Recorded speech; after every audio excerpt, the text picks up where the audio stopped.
taking this clock here, which is actually the same type of clock that they have in Austin Maestro, HLE and HLS, later VDPs and MGs.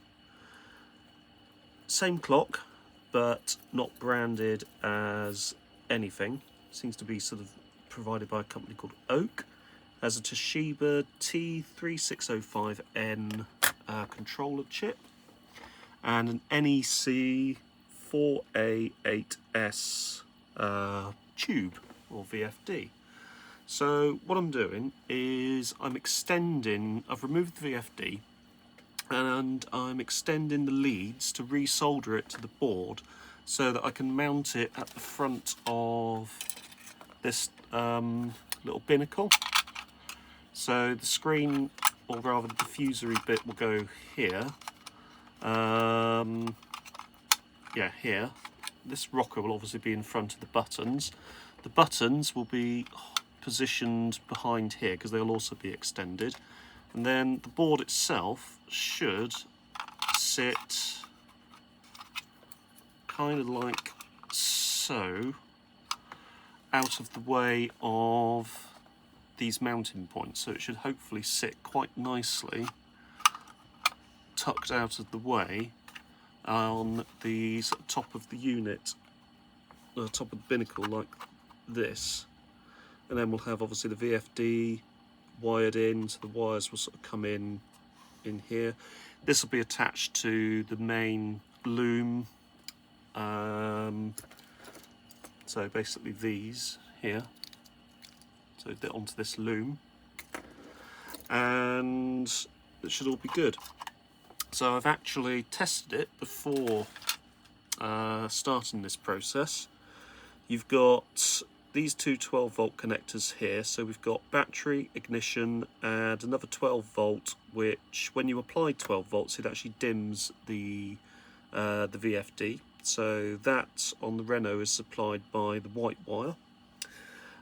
Green on the Renault is ignition live, and red on the Renault is battery live, so permanent live. And then obviously black is earth / negative. So that's the plan. This is a very long, lengthy process, so I'm going to get on with it because I've only done 4 so far, and I've been doing this for quite a while. Probably one of the longest bits was actually unsoldering it all. Right, so let's continue.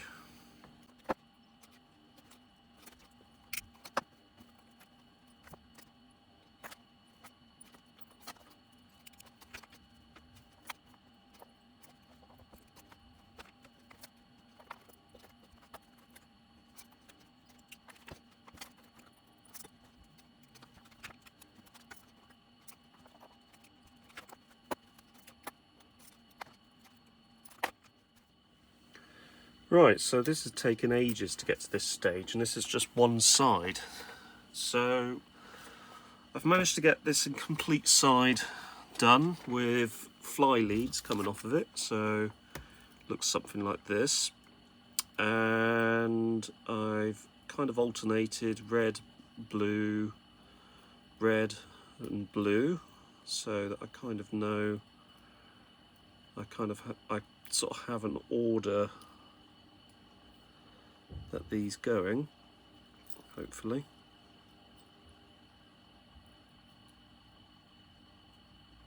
I seem to have lost one. Blue, blue. If I put 2 blues together. Blue and... no, hang on. There we are. Red, blue, red, blue, red, blue, so on and so on and so forth. Right, so it goes onto the board that way round. Here's the board. So what I've actually done here is I've actually done the bottom row by the looks of it. So let's just poke these through.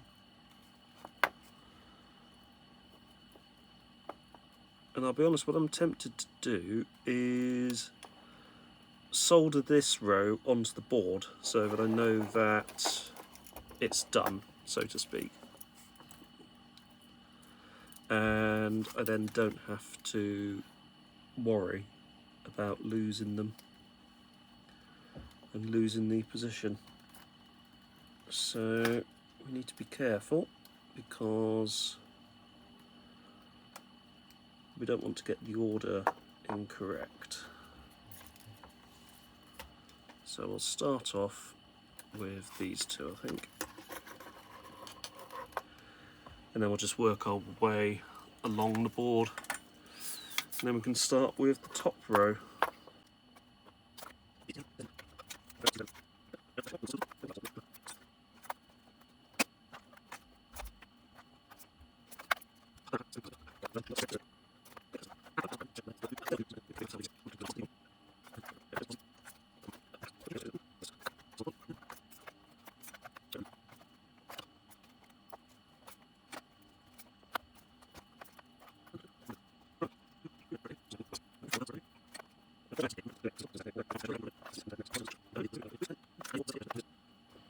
That is unbelievably fiddly, and that is just one side. I have a whole other side to do, so that's going to be endless amounts of fun. I'm going to try and move it sort of down, lower down, rather than at the top part. So if I put strain lower down, it's not too bad because I can just splice in down here, but up here, if you snap these off at the glass, then there isn't really much you can do. That is pretty much it for the panel. So now I need to do this side. I'm tempted to take a different approach on this side, so I'm tempted to solder all the leads in first, then attach them one by one to each of the pins on the VFD. I'm sure there is some reasoning behind it, but I can't think of the reason right now. I just want to try a different approach to see if it's easier, if I'm going to be perfectly honest. And that's where we are at the moment with this. So a bit of an update on the little Renault 5 project that I've got. You may remember from the last video that I started soldering up this sort of clone Austin Maestro clock. And I've been working on this away from the camera. And we're now in a position where we've actually got everything. Woo! So I've been working on this away from the. Let's just set this up first before doing it. So I've been working on this away from the camera. Again, set it up before doing anything. So I've been working on this away from the camera. I still have the buttons to put remotely, but that is going to be just 4 connections and 4 leads. What I've done is I've put some of the heat shrink stuff onto each of the connectors, just so that there's no way that they're going to touch one another. If you remember, we've got battery and ignition live on this side, so we'll just bridge those. Those are now bridged, and we'll just touch onto the negative side.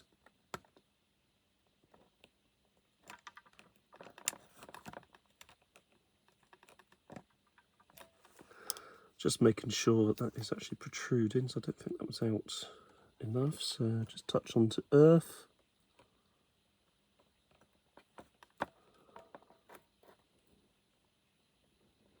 And ignition, and there we go. Hang on, there we go. Oops, it's not making a perfect connection because this isn't on perfectly. But as you can see, that is still working, and if I try and get this, just try and rearrange this again. So if I move that to there, there we go. Spread those apart slightly. So first off we have 1 and 2.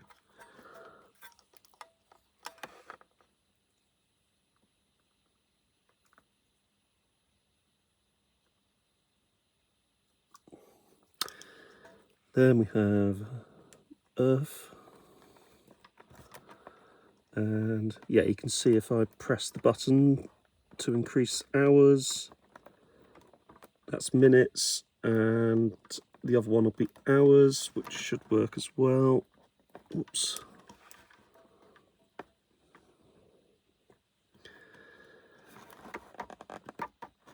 But yeah, hours works as well. It's really hard to actually sort of try and get this to stay in position, so I need to solder the connector on so I can actually make a better quality connection.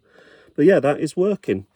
So next steps will be to unsolder the buttons and put them onto an extension. Then, with the miracle of hot glue, get all of this put into the overhead little binnacle and make sure that everything is isolated, and then we should be good to go. I do potentially have another one of these coming, an actual proper branded Maestro clock, so it's very likely I'm going to have to do this whole process again. And soldering in 35 or 36 separate fly leads was quite the undertaking, so it did take quite a while. So I'm actually going to see if there's a more sort of elegant, easy way to do it. Perhaps say, I don't know, sort of some other potential way that would be easier to sort of make this happen. But as it sort of stands at the moment, it does seem to have sort of worked fairly well. And I will just grab one of the binnacles and kind of mock up what I'm thinking, so that you can see the sort of road that I'm going down as regards the sort of idea that I've got. So there's a binnacle. Here is the front buttons, which I just need to press in. So they will sit on this springy bit there. That'll then sit around there, like so. So you'll have the buttons poking through and the Viglia logo, like so. But what I'll do, I'll just remove this out of the way. The clock will go in like so. So there's the clock, obviously with the panel in front of it, and then all of this will fold in the middle over like so. So that'll go kind of, if I grab this like that and then do this so that I don't put strain on the solder joints, I'm hoping kind of like that. That will sit in there. This will squeeze into position, and then we'll be good to go. May need to sort of try and make this, obviously I'll need to try and make this a little bit more elegant, but this is kind of the sort of idea that I'm going for, that this should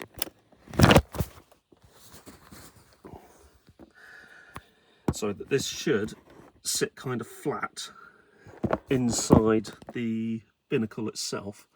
But obviously because of the length of cable I've used, that may not be 100% the easiest thing to do. As I say, this is all trial and error, and the main thing is that it does seem to be working, which is good. And I can probably be a little more sort of careful with the way that I fold these up, and obviously make sure that none of the solder connections are breaking off or anything of that sort of nature, which would be a bit of a dampener on things. But anyway, there we go. Yeah, there we are. So, but yeah, I mean, the good thing is that they are quite rigid and they are definitely holding together. But yeah, I do need to find a way to probably separate these away from the bottom or the top run, like so. And then find a way just to almost squeeze these all together and bend them over that way so that this actually can sort of just collapse in. What I might do actually is just cable tie it all together separately, and that should give me a natural pinch point where I can fold it over. It is quite stiff wire, so I don't sort of see any sort of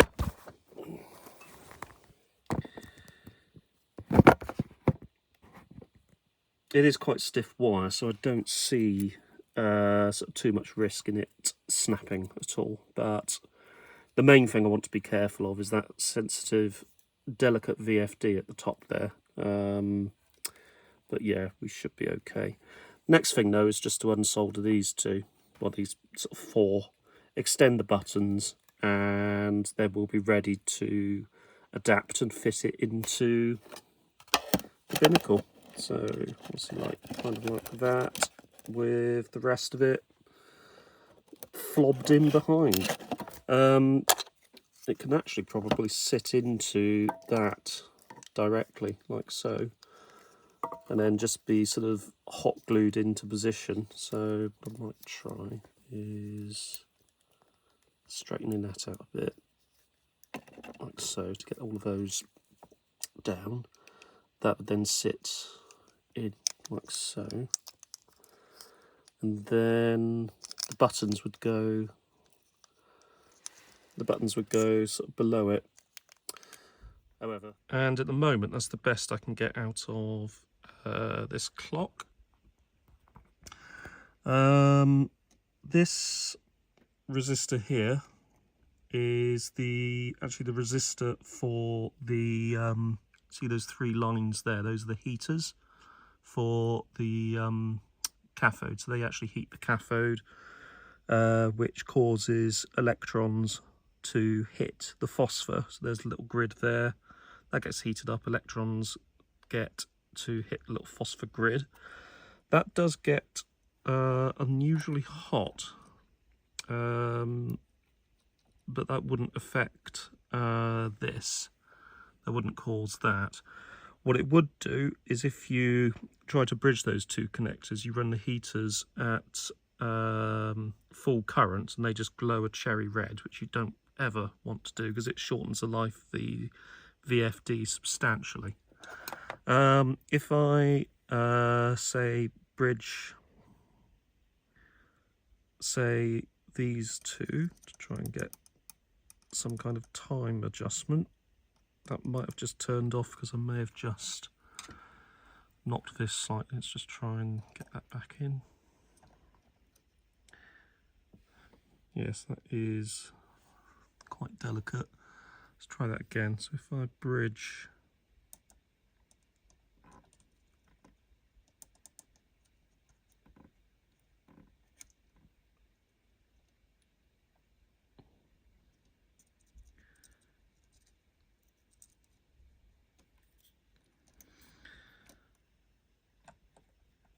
yeah, nothing seems to happen with those.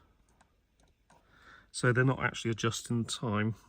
And sadly, it's not really doing very much. I'll have another look at this, but I'm not certain how far I can take it, given that that circuit board is so knackered.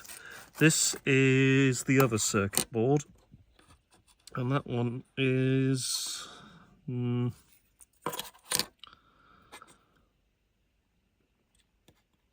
not a huge amount better. I mean, there's actually a crack on there which can be repaired. You can just bridge it using some of that sort of cable, which is sort of rigid single core cable.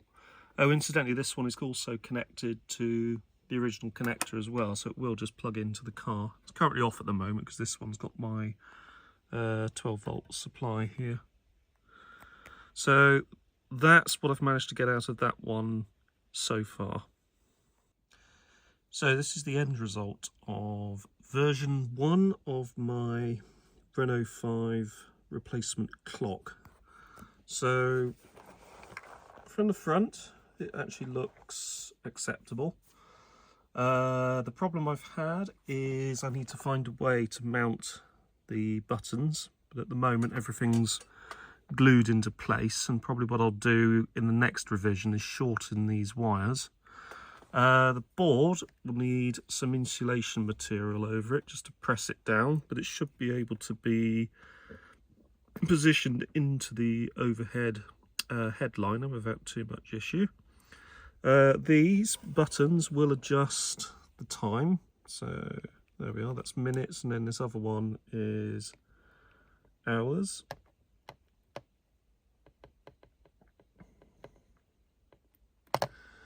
There does seem to be a problem with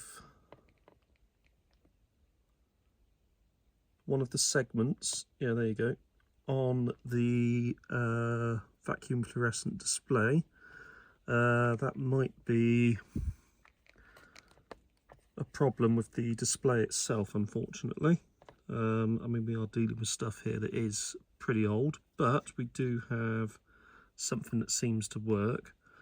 But the only problem is at the moment, to adjust the time, you actually have to be able to access the buttons up here when they should be down here on this section. But it's a good start, so I'm going to try and get a hold of another one of these clock boards with vacuum fluorescent display and see what I can do. So for the moment, that's the end of this small project. Thank you very much for watching, take care, and see you soon.